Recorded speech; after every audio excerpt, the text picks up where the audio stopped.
Interaksi Dubes RI. Assalamualaikum warahmatullahi wabarakatuh. Interaksi Dubes RI kembali hadir ya. Kalau tadi bridgingnya kami banyak sekali tentang negara yang banyak sebutannya. Negaranya Sphinx, ada negaranya Fir'aun, ada negaranya negeri para nabi. Ada banyak sekali julukan kepada negara yang sangat tua ini kebudayaannya, dan salah satu pemilik kekuatan ekonomi terbesar di benua Afrika bagian utara, pendengar. Negara ini juga memiliki tempat spesial untuk Negara Kesatuan Republik Indonesia karena Mesir adalah salah satu negara tercepat dan pertama yang mengakui kedaulatan juga kemerdekaan Republik Indonesia pada tahun 1946. Bahkan negara banyak di dunia mengakui kemerdekaan Indonesia pada tahun 49. Mesir berbeda dengan negara-negara yang lainnya. Sahabat dan juga saudara kita dari Afrika, Mesir bersama kami Duta Besar Republik Indonesia untuk Republik Arab Mesir, Dr. Andes Lutfi Rauf MA. Assalamualaikum Pak Dubes. Waalaikumsalam, Ramadan Karim. Semoga ibadah puasa kita, ibadah Ramadan kita senantiasa mendapatkan berkah rahmat Allah Subhanahu wa taala, khususnya kepada seluruh pendengar. Amin. Baru zuhur kali ya di sana ya Pak Dubes ya? Baru selesai zuhur tadi, beda 5 jam kan sebenarnya. Waktu Indonesia Barat lebih duluan 5 jam.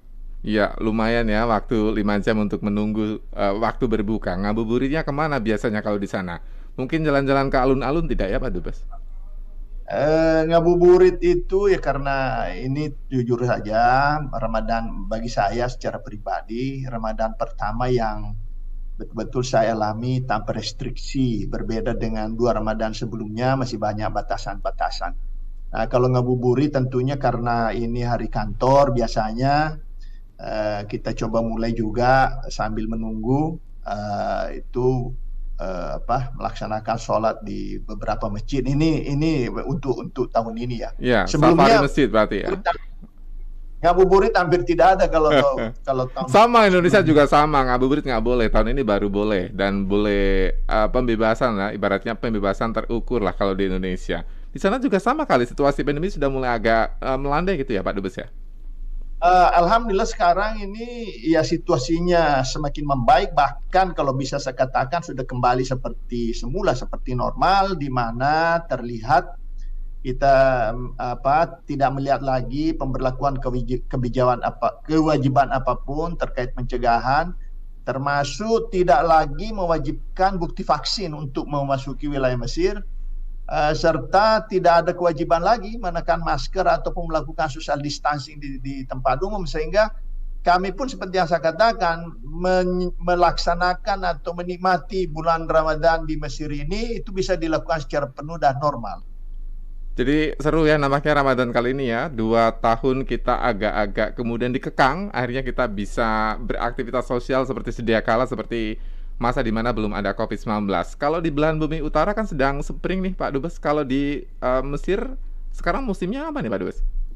Ya, sama, ini baru selesai musim dingin, masuk spring, dan memang sekali lagi ini berkah dari Allah Subhanahu wa taala. Satu, bulan Ramadan kali ini lebih rileks, lebih bebas, lebih terbuka, dan juga udara relatif lebih enak, lebih nyaman.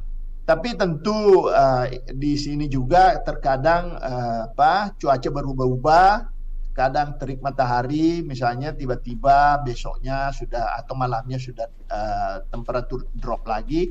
Tapi overall itu musim semi ini menyenangkan untuk kita menyelenggarakan ibadah Ramadan kita. Jadi nikmat puasanya karena tidak terlalu panas, dingin pun juga tidak terlalu dingin ya. Ini musim yang paling difavoritkan oleh banyak orang. Kalau Indonesia cocok nampaknya jalan-jalan di musim spring seperti saat ini.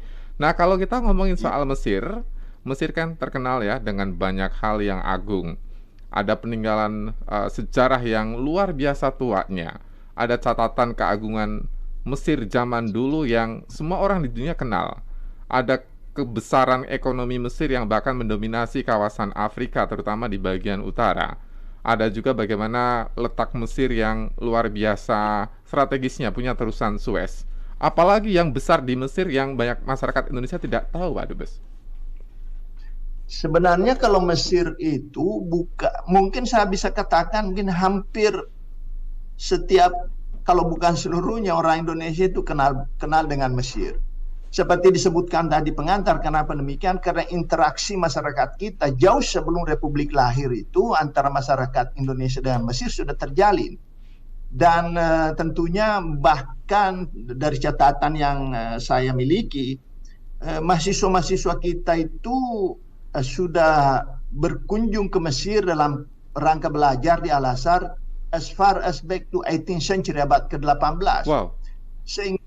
Sehingga tentunya sosialisasi interaksi dengan warga Mesir dengan segala budaya dan juga berbagai latar belakang historis yang begitu banyak dan begitu maju, tentunya juga ini terbawa kembali ke tanah air, meskipun saat itu barangkali dalam konteks terbatas teknologi informasi misalnya, tapi pemahaman terhadap Mesir, budaya dan tradisinya itu sudah banyak kita kenal sejak dulu kala. Sehingga bagi saya adalah kalau Mesir ini bagi kita secara umum at least ada 3 perspektif melihat dari Mesir, ada 3 prisma. Yang pertama tentunya keagungan dan keindahan serta kalau saya bisa mengatakan kemegahan ya dari piramid Sphinx itu. Peninggalan sejarahnya ya. Itu sebagai ikon, bahkan piramid ini masih menjadi sumber inspirasi bagi para orang untuk mencari jawaban-jawaban terhadap pertanyaan bagaimana bangunan semegah dan sebesar ini ribuan tahun lalu itu bisa didirikan oleh orang Mesir. Yang kedua tentunya adalah kalau kita bicara dari sejarah, karena kita misalnya kita mengikuti sejarah yang digariskan di berbagai ajaran agama kita, tentu sosok yang namanya Fir'aun, Parao tentunya itu juga sangat-sangat kita kenal, meskipun sebenarnya Farao itu memiliki berbagai dinasti, ada namanya juga Ya, kalau kita tahu tuh Amenhotep dan sebagainya, namanya beda-beda ya. Ya, berbagai sebutan termasuk Ramses II and so on so forth. Tapi yang lebih kita kenal di benak kita secara umum adalah Fir'aun. Fir'aun yang tertuliskan dalam Al-Quran, yang memang tergambar dan terbukti seperti yang dibuktikan dalam kitab Al-Quranul Karim bahwa sosok dan mayat beliau itu Allah selamatkan dan sekarang kita bisa lihat dan saksikan di museum Mesir ini.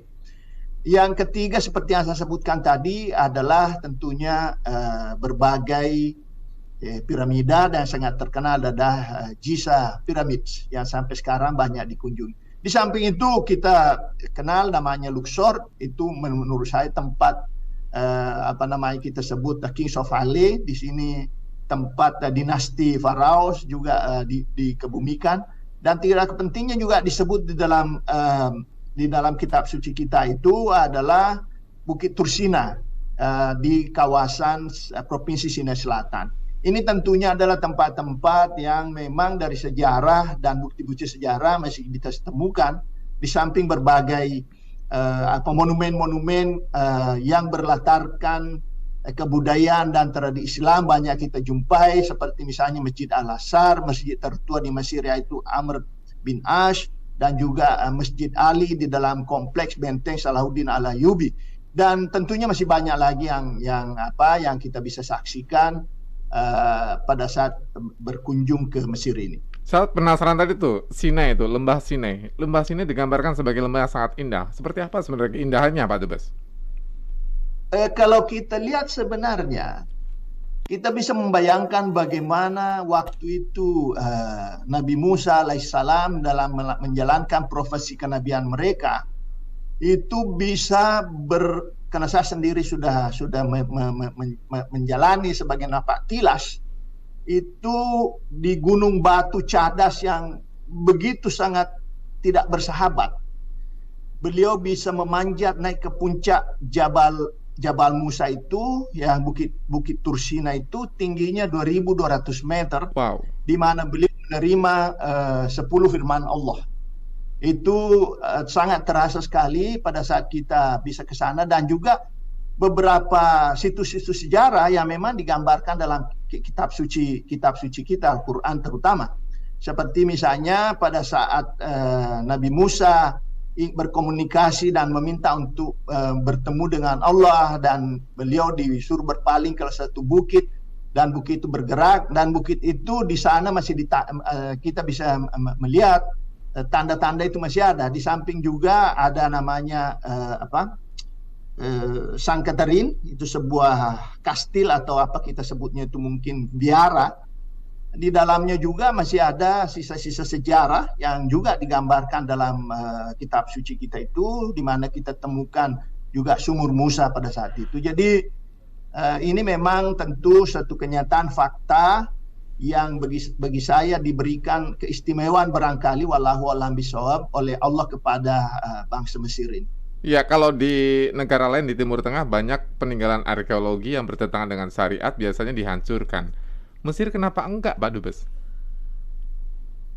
Ini juga saya jujur saja tidak banyak pemahaman tentang itu, tapi faktanya adalah memang saya melihat at least yang saya amati itu tingkat toleransi di sini cukup tinggi, bahkan sangat tinggi menurut saya. Sehingga mungkin barangkali hal-hal yang berkaitan dengan masalah-masalah kepercayaan masa lalu itu sepertinya ya tetap kita bisa saksikan. Kalau kita lihat seperti misalnya tempat-tempat pemujaan pada saat dinasti Farao di Luxor itu ada 2 tempel, Luxor Temple dan satu lagi saya lupa namanya. Bahkan di dekat perbatasan dengan Sudan ada namanya Temple Abu Simbel, itu masih sekarang masih terpelihara dengan baik tanpa kita menyaksikan ada upaya apa untuk dihancurkan gitu ya. Ini seperti yang saya ketahui, saya tidak terlalu. Jadi Mesir itu kayak Indonesia dong, Pak Dubes. Secara pemahaman agamanya hampir miripkah dengan kita? Kalau dari perspektif keyakinan saya sebagai Muslim, saya melihat sekali banyak kesamaan nilai, karena kita tahu persis bahwa kalau bicara mengenai ilmu keagamaan, ada pendapat yang mengatakan bahwa jika Anda ingin beribadah, mana kiblatnya adalah ke Masjidil Haram. Jika ingin belajar mengenai tentang ilmu keagamaan tentang Islam, maka berkiblatlah ke Al-Azhar. Nah, kita tahu persis bahwa Al-Azhar ini memang memajukan dan mengusung nilai-nilai wasatiyah, yaitu moderasi dalam Islam. Nah, mungkin ini juga sebagai refleksi dari tadi itu nilai-nilai toleransi yang memang saya saksikan sendiri di sini. Itu sepanjang saya amati di sini dan alami selama 2 tahun lebih. Makanya lebih tenang ya Mesir kalau dibandingkan dengan negara Teluk lainnya. Karena meskipun Mesir ada di kawasan Afrika, tetap mereka bagian dari negara Teluk. Artinya mereka lebih tenang secara kondisi geografis atau juga sosial budaya masyarakatnya lebih tenang, dan termasuk politiknya juga lebih anteng ya Pak Dubes ya? Seperti yang saya katakan tadi bahwa relatif situasi membaik, relatif situasinya juga nyaman.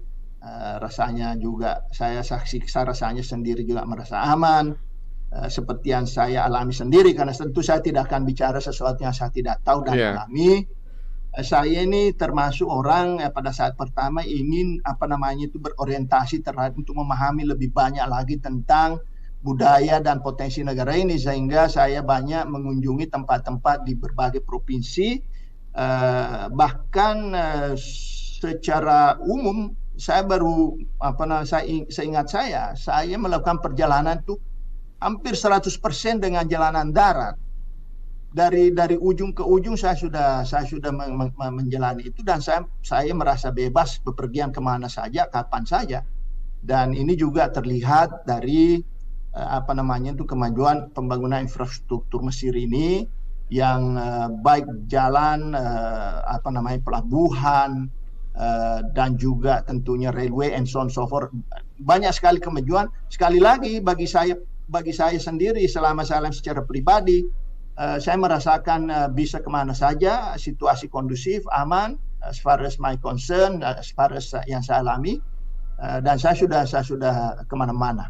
Jadi itulah cara saya untuk memperkenalkan negara saya, baik dari tingkat pusat maupun sampai ke tingkat daerah. Demikian juga sebaliknya untuk mengenal kondisi potensi yang ada di berbagai daerah di Mesir, untuk kami kembangkan dalam berbagai bentuk kerjasama dengan Indonesia sebagai negara sahabat Indonesia yang dekat, seperti disebutkan tadi oleh Mas Asrofi, bahwa Mesir adalah negara Arab pertama yang mengakui kemerdekaan Republik Indonesia not long after, tidak lama setelah Indonesia memproklamirkan kemerdekaan tanggal 17 Agustus 1945.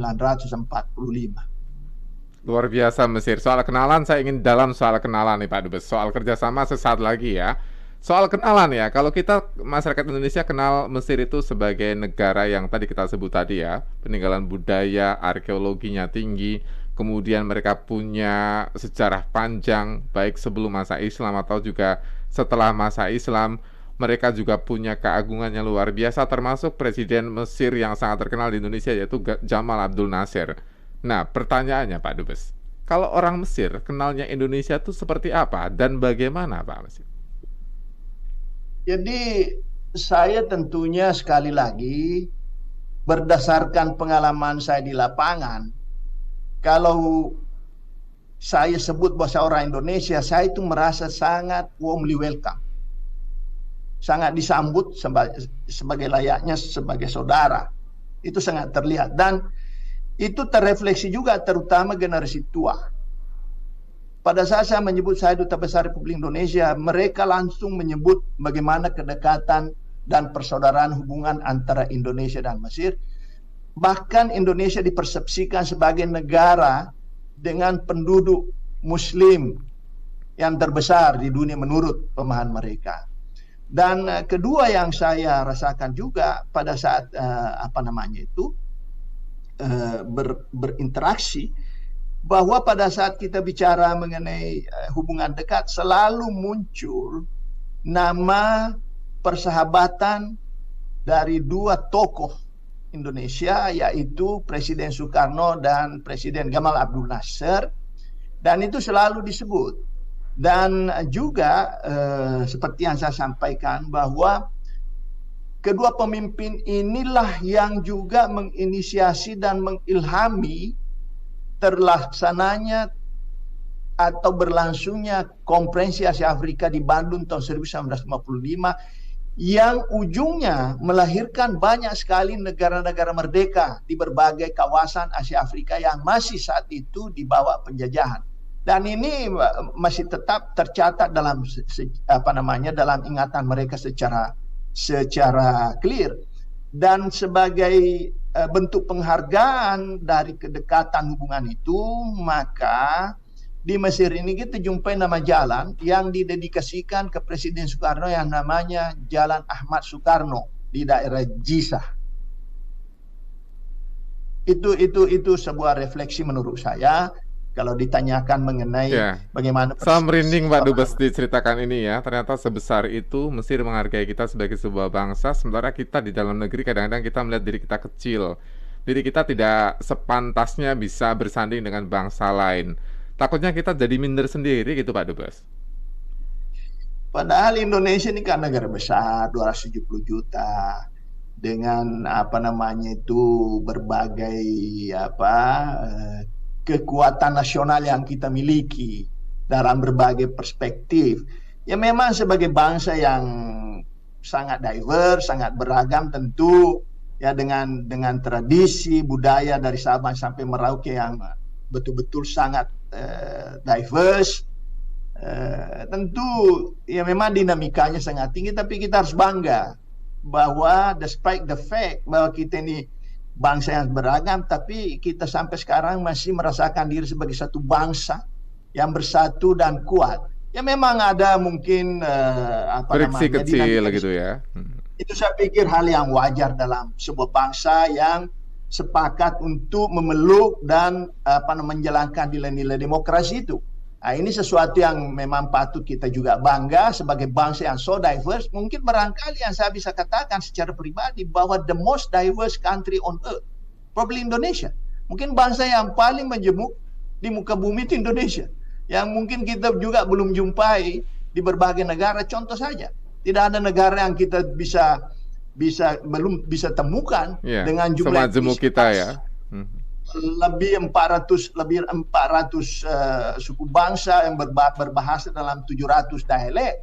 In addition to juga kelompok-kelompok ras yang lain seperti European, Pas-European, Indian, Arabic, Chinese, and so on so forth. Jadi ini adalah menurut saya suatu menurut saya suatu berkah dari Allah Subhanahu wa taala yang diturunkan di bumi yang namanya Nusantara Republik Indonesia ini.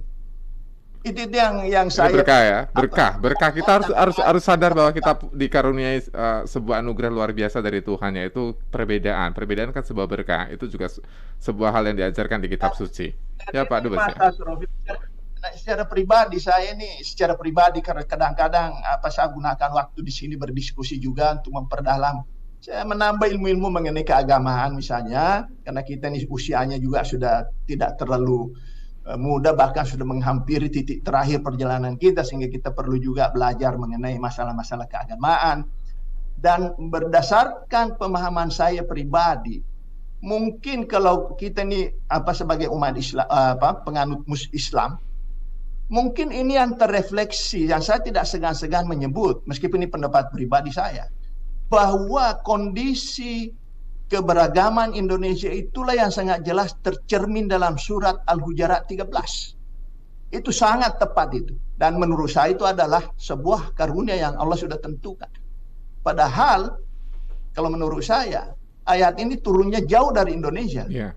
Tapi ayat itu sangat relevan di sana. Mungkin ini barangkali bisa kalau di Arab kan diciptakan berbangsa-bangsa gitu ya. Di sana bangsanya Arab tuh dominasinya gitu ya Pak Dubes ya.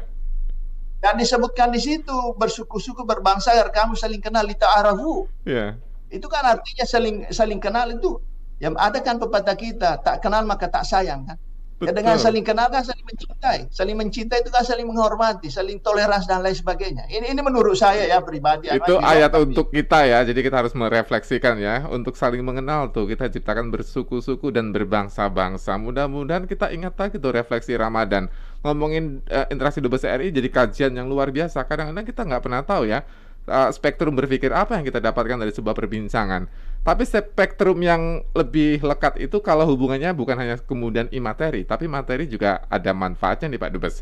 Percuma kalau kita sayang-sayangan dengan Mesir, tapi kita nggak dapat nilai untung dari pergaulan kita dengan Mesir yang seperti kakak adik ini.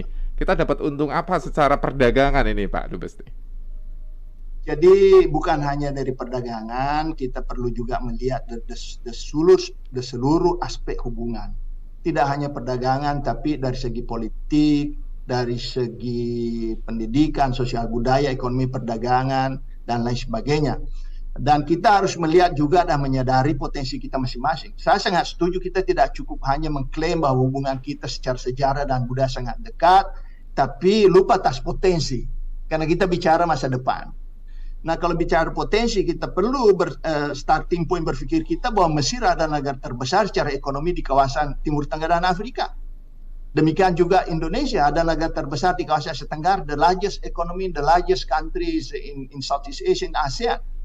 Jadi bisa dibayangkan dua negara bersahabat dengan potensi yang besar, 270 million people, plus 110 million, itu huge potential. Tapi tentunya ini harus terrefleksikan dalam berbagai bentuk kerjasama di berbagai bentuk lapangan. Nah, ini yang menjadi tantangan khususnya bagi saya sebagai misi dan perwakilan Republik Indonesia, bagaimana mengeksplor potensi-potensi yang ada itu. Misalnya di bidang perdagangan ini patut kita juga bersyukur, alhamdulillah.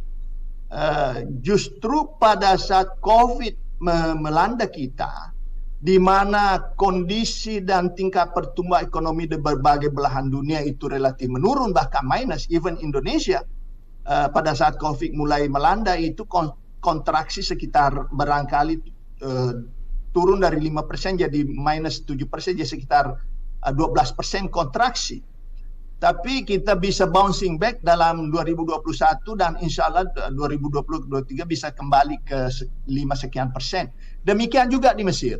Di Mesir selama pandemi ini tetap mencatat pertumbuhan ekonomi positif. Hanya ada penurunan dari 5, sekian persen jadi 3,2%. Dan kondisi ini terrefleksi dari tingkat dan volume perdagangan kedua negara. Dalam kondisi COVID dan sul ini justru tingkat perdagangan kita dua arah itu naik 56%. Nah, potensi yang sangat jelas terlihat dalam hal bidang perdagangan ini, terutama dalam perdagangan bidang komoditas. Kita membutuhkan komoditas dari Mesir, mereka membutuhkan komoditas dari kita. Sifatnya saling komplement, sehingga saya selalu menjelaskan di berbagai forum di sini bahwa Indonesia Mesir sebenarnya bukan kompetitor, tidak berkompetisi dalam teman hubungan, tapi berkomplement, saling mengisi. Itu barangkali. Nah, di bidang sosial budaya kita tahu bahwa dari zaman abad ke-18, bahkan ada mengatakan abad ke-14, kontak antara orang Indonesia dari Nusantara dengan Mesir sudah terjadi, sehingga ini juga terrefleksi sampai sekarang ini dengan kehadiran sekitar sekarang sudah mungkin mencapai, ini data yang saya miliki di sini, 13.000 mahasiswa Indonesia, the largest foreign student yang belajar di Mesir ini. Umumnya 98% atau 99% itu belajar di Al-Azhar. Nah, ini kan juga sebagai bonding perekat dari hubungan kedua. Ini bahkan kalau zaman dulu ya, zaman kita ini masih kecil, waktu ditanya ya lulus SD atau lulus madrasah, tanya pengen sekolah di mana, pasti jawabannya Al-Azhar ya, nggak kepikir tuh Harvard atau Oxford gitu ya. Al-Azhar jadi salah satu tujuan anak Indonesia berkuliah dan mencari pembelajaran. Sebesar itukah Al-Azhar sehingga bisa punya pengaruh luas bukan hanya di Indonesia tapi juga di dunia nih, Pak Dubes?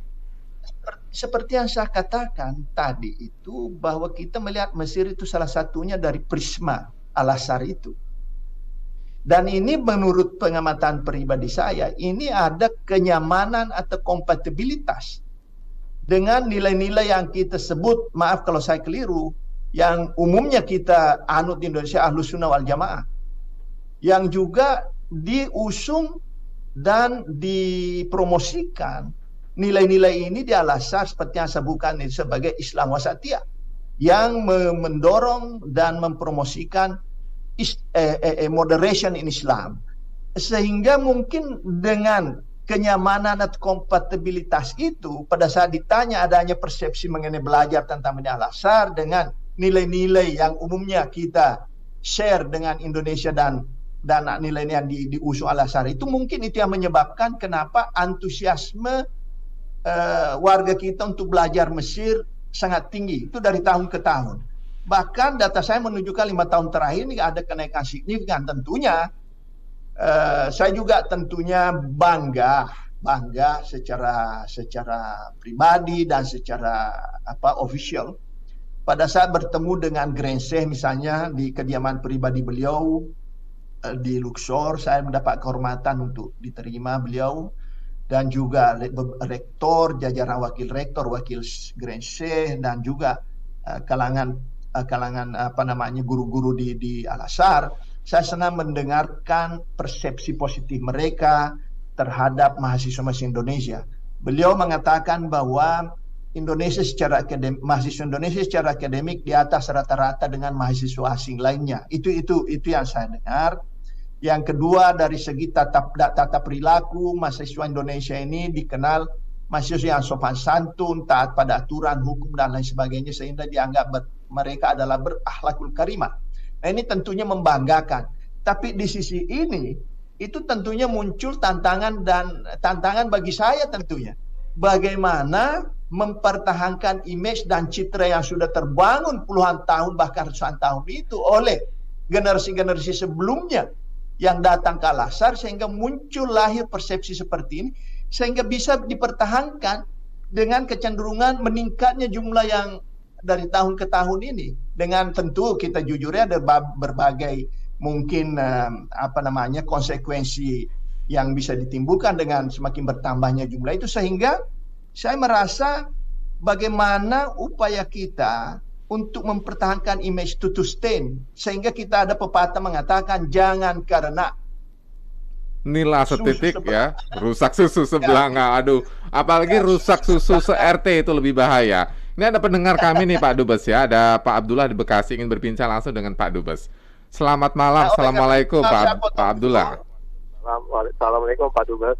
Silakan Pak Abdullah. Menarik sekali ulasan Pak Dubes Ramadan Karim Pak Abdullah. Ramadan Ya, Karim tuh ya. katanya Pak Abdullah. Iya, potensi keragaman yang dimiliki bangsa ini Pak memang luar biasa. Dan orang Indonesia itu juga cerdas-cerdas Pak. Ya banyaklah, bukan Habibie. Ada juga kayak Ahmad Yogi Erlangga itu pemecah rumus Ya, pertama. kita pemikir kita itu. banyak sebenarnya Iya, Pak ya. Iya, maksud saya cuma masalahnya kenapa bangsa yang punya potensi besar ini mudah dikuasai oleh bangsa lain, Pak. Bahkan ada teman saya itu, saudara bapak kerabat saya cerita ketika ketemu dengan mahasiswa Belanda bilang begini, bangsa kami nggak menjajah bangsa Anda, yang menjajah bangsa Anda itu bangsa Anda sendiri. Kami datang kami datang ke Anda untuk berniaga, dan memang awalnya orang Belanda itu datang berniaga, lama baru timbul keinginan untuk menjajah, Pak. Jadi kayak diundang sama orang Indonesia sendiri, Pak. Ya, potensi yang besar. Jangan kita nggak bersyukur Pak ya, Pak Abdullah ya. Iya, membuat kita tuh jadi gampang dikuasai oleh bangsa. Nah, kita nggak punya rasa memiliki terhadap bangsa ini, Pak. Baik Pak Abdullah, ini filosofis ini. Pak Dubes, ini soal filosofis Pak Dubes. Kalau berkenan jawab boleh Pak Dubes. Jadi saya tentunya tidak bisa bicara terlalu banyak mengenai filosofi dan hal-hal yang di luar dari pengetahuan. Tapi kalau saya, belajar dari Mesir deh, sehingga mereka tapi merasa sekali memiliki lagi, negaranya. Sekali lagi kita tentu juga perlu bersyukur. Seperti saya katakan, kalau bicara mengenai kekurangan bangsa ini tentu banyak. Kalau kita bicara masalah tentu banyak, karena memang itulah salah satu tantangan yang membuat kita sebenarnya bisa menjadi sebuah bangsa yang kuat sebagai memiliki resiliensi yang sangat tinggi, resistensi yang sangat tinggi. Kita bersyukur, dan mungkin barangkali mudah-mudahan kita masih ingat semua, kita perlu sangat patut bersyukur pada saat our founding fathers ingin membentuk negara ini. What kind of country, bentuk negara apa yang kita, salah satu elemennya adalah persatuan itu, lahir dari sebuah persatuan, dan ini sangat terpatri dengan jelas dalam nilai-nilai luhur yang kita yakini semua sebagai ideologi negara dalam bentuk nilai-nilai Pancasila itu. Insya Allah selama kita berpegang pada nilai-nilai ini dan kita konsisten menjalankannya itu, insya Allah bangsa ini akan tetap menjadi besar. Meskipun mungkin di sana-sini ada dinamika dan lain, ya itulah konsekuensi dari sebuah negara demokrasi. Tapi yang jelas bahwa kita harus menyadari bangsa ini besar, 270 juta penduduk dengan 3 waktu yang berbeda, 3 times different time zone, dengan kekayaan yang melimpah dan lain sebagainya, sumber daya alam, sumber daya manusianya yang hebat-hebat. Nah, insya Allah kita harus optimis, dan kita sudah buktikan dalam 70 juta terakhir kita muncul sebagai bangsa yang besar. Insya Allah ke depan. Ya, Pak Abdullah ya, istiqomah Pancasila saja Pak Abdullah. Saya membaca sebuah artikel Pak Dubes. Artikel ini menyebutkan bahwa alat atau bahan yang digunakan sebagai pengawet mumi Fir'aun tersebut ternyata adalah sebuah kapur yang notabene berasal dari sebuah pulau di Sumatera Utara. Saya ingin tahu ya, apakah ada kajian soal itu, kajian misalnya soal antropologi ataupun juga catatan sejarahnya bagaimana, tapi kami akan minta waktu 1 menit saja. 1 menit saja ya, sekaligus kami sampaikan kepada warga DKI Jakarta dan sekitarnya. Ini saatnya Anda melaksanakan sholat Isya ya, karena sudah saatnya azan Isya untuk wilayah Jakarta dan sekitarnya.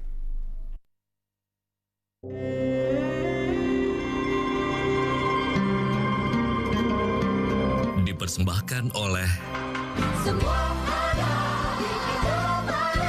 di Indomaret, mudah dan hemat.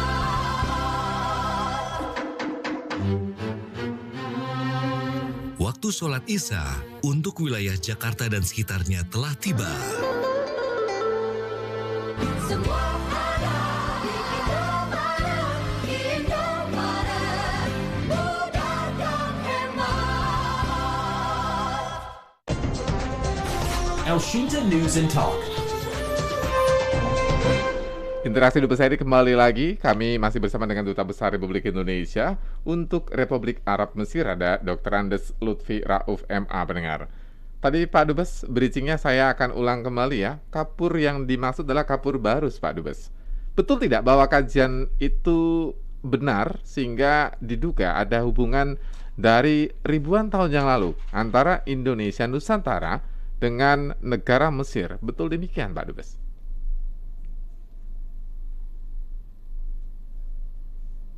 Halo, Pak Dubes? Oke, sorry. Ya, sudah ada suaranya, Pak Dubes. Betul tidak, Pak Dubes Terima itu? kasih.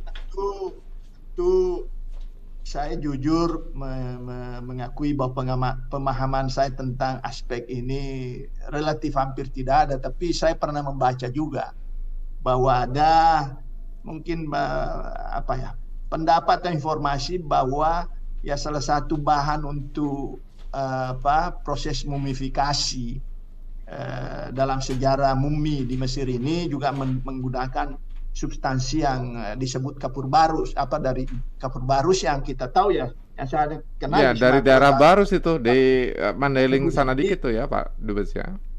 Dan kalau dari yang saya pernah baca itu ya, itu sudah eksis sekitar 3.000-4.000 tahun yang lalu. Tapi mengenai apakah ada koneksi atau kontak antara user dan produsen dan user waktu itu sudah ada, misalnya Kontak langsung, misal kontak dagang gitu ya, Pak Dubes ya. ya, itu yang tentunya masih perlu kita teliti lebih lanjut. Tapi Atau saya jangan-jangan ada India yang menjadi hub perdagangan kita dengan Mesir, kita nggak pernah tahu, Pak Dubes ya. bisa jadi karena memang kita ketahui ya, Indonesia ini kan secara geografi sejak dulu itu crossroad ya, antara dua benua dan dua samudra.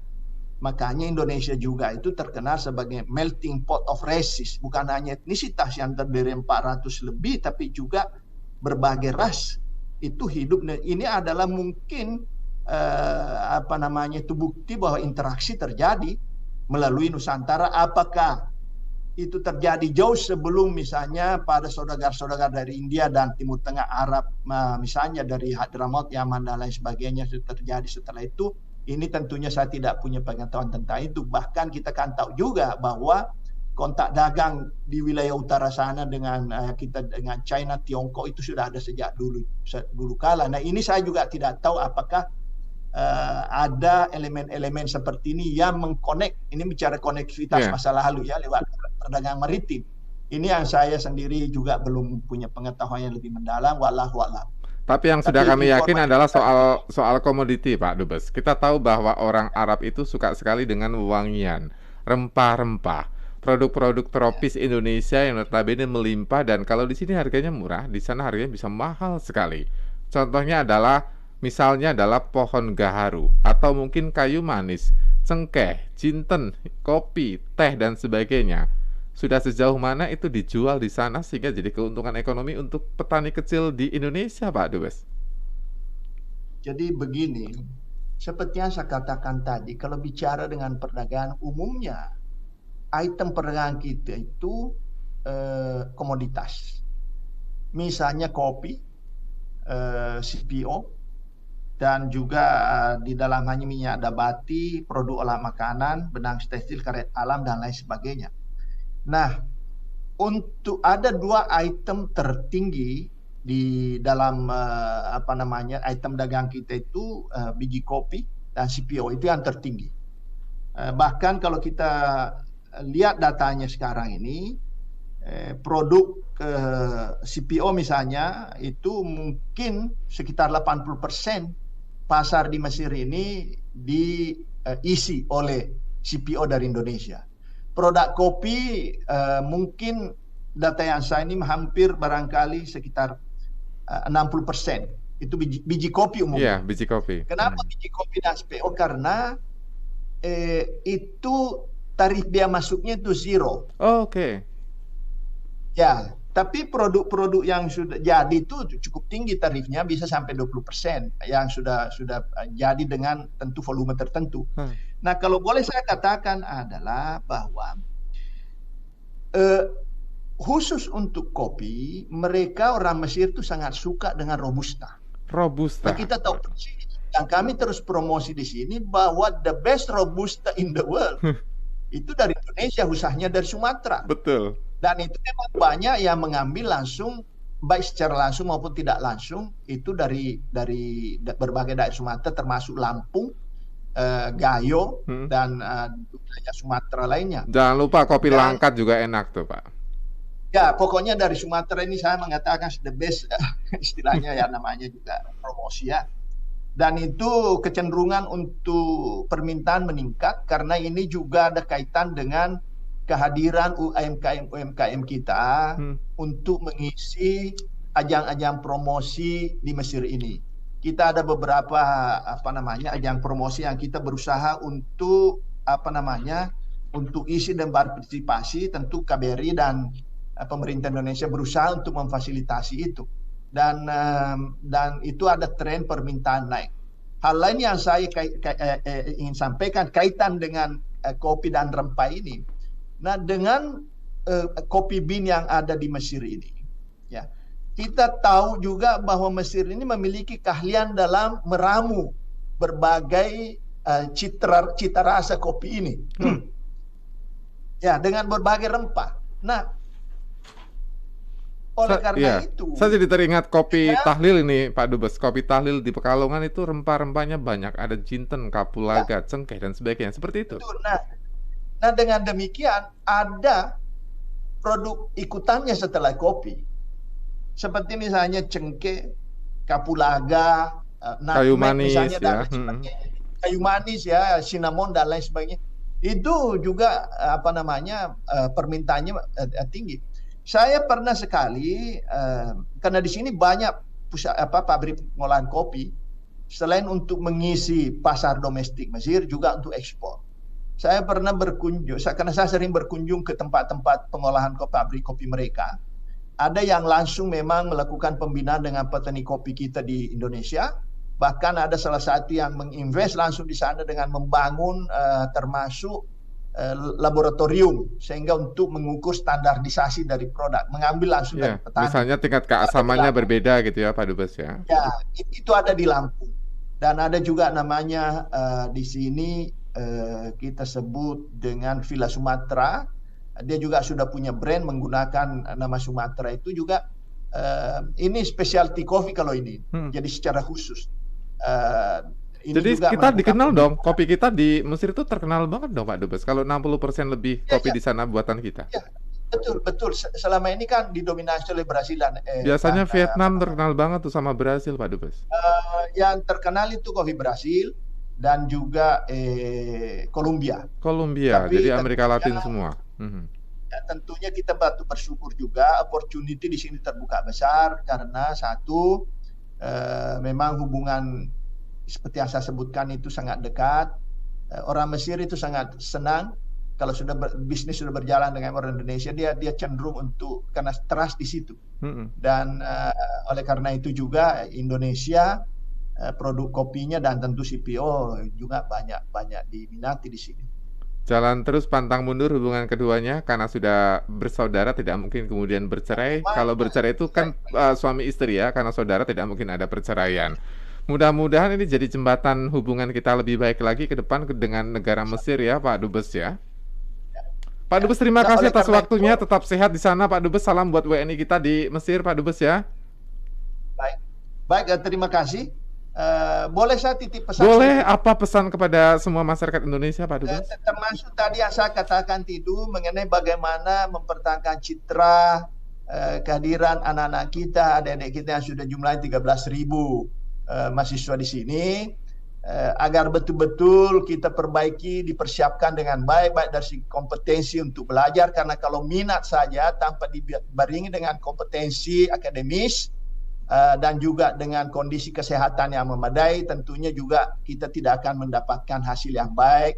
Oleh karena itu tentunya harapan kita semua agar anak-anak kita yang akan belajar di Mesir ini dipersiapkan dengan baik, dengan melalui mekanisme dan prosedur yang ada, dalam hal ini melalui prosedur pemerintah dan KBRI juga dan dari pihak pemerintah Mesir, sehingga betul-betul anak-anak kita ini dipersiapkan dengan baik, sehingga kelak bisa belajar dengan aman, nyaman, sehat, dan insya Allah berhasil kelak dengan nilai yang sangat baik, dan kembali ke tanah air mengabdikan ilmunya untuk kemajuan bangsa dan negara yang kita cintai. Amin. Itu barangkali Mudah-mudahan ya anak-anak yang belajar, yang mau belajar ke Al-Azhar, siapkan diri Anda karena Anda ada representasi negara nanti di Mesir. Jangan sampai kemudian Anda membuat yang di dalam negeri kerugian ya. Mudah-mudahan siapkan dengan baik. Pak Dubes, terima kasih atas waktunya. Pak Lutfi dan juga teman-teman di Kedutaan Besar Republik Indonesia di Kairo. Terima kasih atas waktunya sekali lagi. Selamat malam, selamat kasih. sore. Assalamualaikum. Terima kasih, mohon maaf jika kurang berkenan. Sekali lagi selamat menunaikan ibadah puasa, ibadah Ramadan. Semoga amal ibadah kita Allah terima dengan pahala yang berlipat ganda. Ramadan Salam Karim, hormat. Pak Dubes. Salam hormat. Warahmatullahi wabarakatuh. Salam sejahtera bagi kita semua. Waalaikumsalam warahmatullahi wabarakatuh. Duta Besar Republik Indonesia untuk Republik Arab Mesir, Dr. Andes Lutfi Rauf MA, dan kami tutup dulu interaksi Dubes RI untuk edisi kali ini. Kami akan kembali hadir besok pukul 18.30 waktu Indonesia Barat. Interaksi Dubes RI